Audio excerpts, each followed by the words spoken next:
একটু একটু করে তিল তিল করে আমার এই শখের পেজটাকে আমি যে পর্যায়ে নিয়ে যাই নাকি আলহামদুলিল্লাহ আমার সন্তানের মতন করে আমি এই পেজটাকে মানুষ করেছি, ভালোবেসেছি, যত্ন করে রেখেছি। আসসালামু আলাইকুম, সবাই কেমন আছেন? নিশ্চয়ই সবাই ভালো আছেন। আলহামদুলিল্লাহ আমিও আপনাদের দোয়ায় অনেক অনেক ভালো আছি। আমার তো ভীষণ মনটা খারাপ, বেশ কয়েকদিন হলো মনটা খারাপ। কি করব? তারপরেও মানে এতটা মনটা খারাপ যে আমার কোনো কিছু করতে ইচ্ছা করতেছে না। আমি আমার এই পেজটাকে সন্তানের মতন করে ভালোবাসছি। আর আমার পেজে কি হচ্ছে না হচ্ছে আস্তে আস্তে সব বলবো সবাইকে। আমার ভিডিওটা দেখতে থাকুন। আমার ভিডিওটা যদি ভালো লেগে থাকে একটা লাইক একটা কমেন্ট করবেন। আমি কথাই বলতে পারতেছি না আমার পেজের শোকে। আমি কোনো কিছু করতেই পারতেছি না। যাই হোক, সকালবেলা রুটি বানাইছি আর রুটিগুলো আগে বানিয়ে রাখছিলাম, পরে ভেজে নিয়েছি। আর আপনাদের ভাইয়া যে বাজারে গিয়েছিল ডাউল আনতে, বলছিলাম এই তো ডাল আনছে, 3 রকমের ডাল আনছে। পরে দেখি এক রকমের ডাল 2 রকম। তারপর বললাম যে এক ডাল 2 রকম আনছো কেন?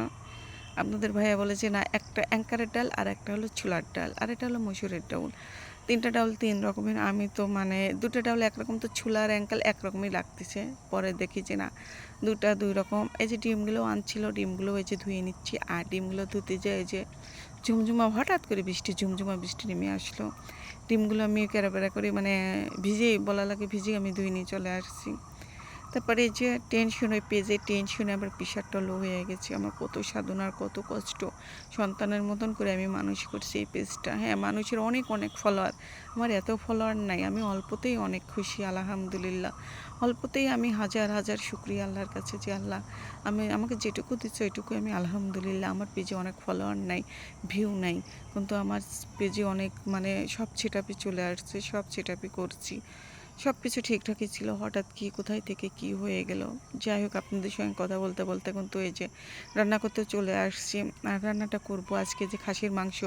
আর খাসির মাংস আপনাদের ভাইয়া শুধু তেল কিনে নিয়ে আসছে, তেল তেল, এই জন্য আজকে আর রান্না করব না আলু দিয়ে। আজ রান্না করবো একটু লাউ দিয়ে। আর তেল তেল মাংস না, লাউ দিয়ে রান্না করে খেতে ভালো লাগে, এই জন্য লাউ দিয়ে রান্না করব। ময় মশলাগুলো ভালোভাবে কষিয়ে তারপরে যে খাসির মাংসগুলো দিয়ে দিচ্ছি।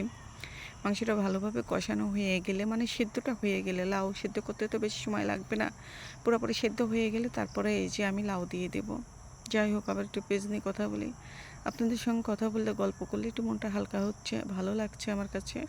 আমার প্রেশারটা একবারে নেমে গেছে এই পেজের টেনশনে। আমার মেয়ে তো, 2টা মেয়ে রাগ করতেছে, এই সঙ্গে তুমি এখন অসুস্থ হয়ে পড়ো, কি করব।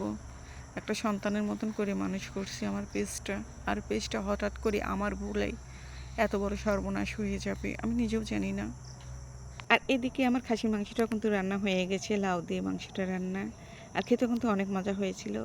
আজ এই পর্যন্তই। সবাই ভালো থাকবেন, সুস্থ থাকবেন, আমাদের জন্য দোয়া করবেন। আপনাদের জন্য অনেক অনেক দোয়া ভালোবাসা রইল।